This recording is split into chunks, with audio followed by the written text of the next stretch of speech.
Okay, buckle up, buttercups, because we're diving headfirst into the plastic vortex of the credit card industry.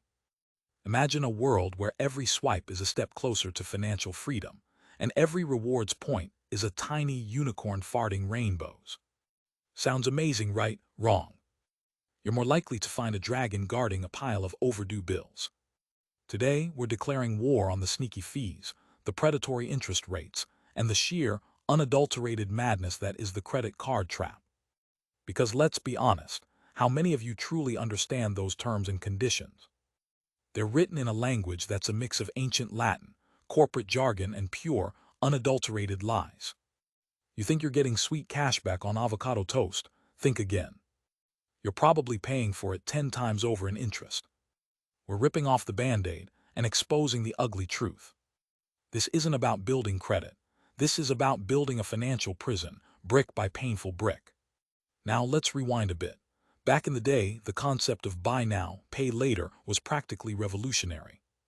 The suits were patting themselves on the back, talking about unlocking unprecedented consumer spending power. They were the smartest guys in the room, right? Experts at risk management. They were so busy counting their money, they didn't bother doing the math. Because the math, it wasn't mathing. It was vibes-based economics at its finest. A house of cards built on the shaky foundation of eternal growth, and consumers always pay their debts. A beautiful delusion wrapped in optimism, and a dash of greed naturally. We all bought into it. The allure of instant gratification is a powerful drug. That new TV, swipe. That exotic vacation, swipe. That questionable late-night pizza, definitely swipe. And suddenly, you're staring at a statement that looks less like a bill and more like a ransom note. Time for an Eli 5 moment. Let's picture this. Serious suit. All right, nervous nerd, I need you to explain this to the people. Credit cards, in essence, are a financial tool. Confused investor nerd. But isn't it like lending money to someone who can't afford it and then charging them extra when they can't pay it back? Serious suit. It's incentivizing them to utilize our services to enhance their economic standing. Exactly. Sophisticated doesn't always mean smart. It often just means complicated enough to confuse you into submission. The suits invented new ways to extract wealth from the vulnerable.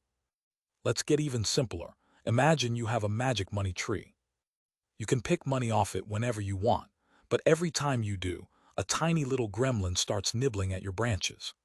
If you don't put enough money back on the tree, the gremlin will eat it all. That gremlin, that's the interest rate. And the fine print about late fees and annual fees. Those are just extra gremlins hiding in the leaves, waiting to jump out and bite you. Serious suit. We project substantial growth in our credit card portfolio. Our sophisticated algorithms identify creditworthy individuals. Confused investor. But isn't that just targeting people who are already in debt? Serious suit. It's identifying opportunities to provide valuable financial services.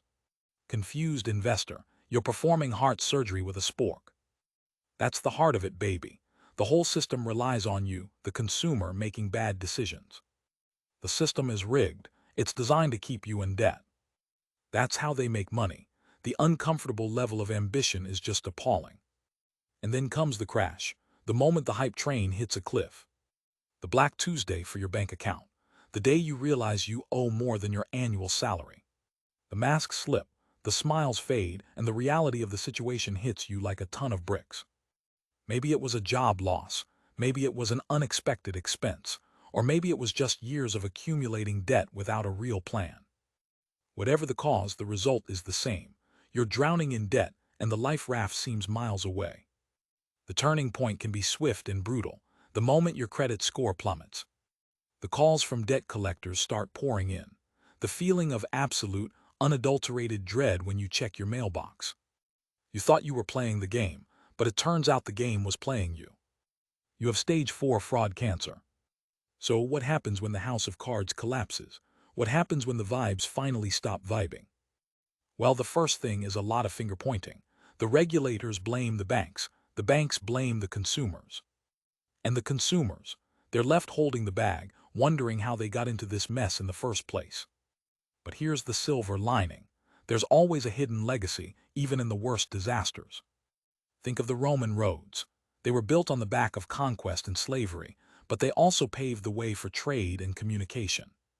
Similarly, the credit card industry, for all its flaws, has created tools and systems that can be used for good. Digital payment processing, fraud detection, and the very concept of credit scoring. These are all innovations that have transformed the financial landscape. Now you are able to get rewards for spending money, but it will get you in trouble. The wreckage of the credit card bubble has taught us valuable lessons about financial literacy, risk management, and the importance of responsible spending. We now have a better understanding of the dangers of debt, the complexities of interest rates, and the need for greater transparency. But let's be real, the cycle will continue to repeat itself in other forms. So next time you're tempted to swipe that card, remember this: you're not just buying a product or a service, you're entering into a complex financial agreement that could have serious consequences. Read the fine print, understand the terms, and for the love of all that is holy, create a budget. And maybe, just maybe, touch some grass.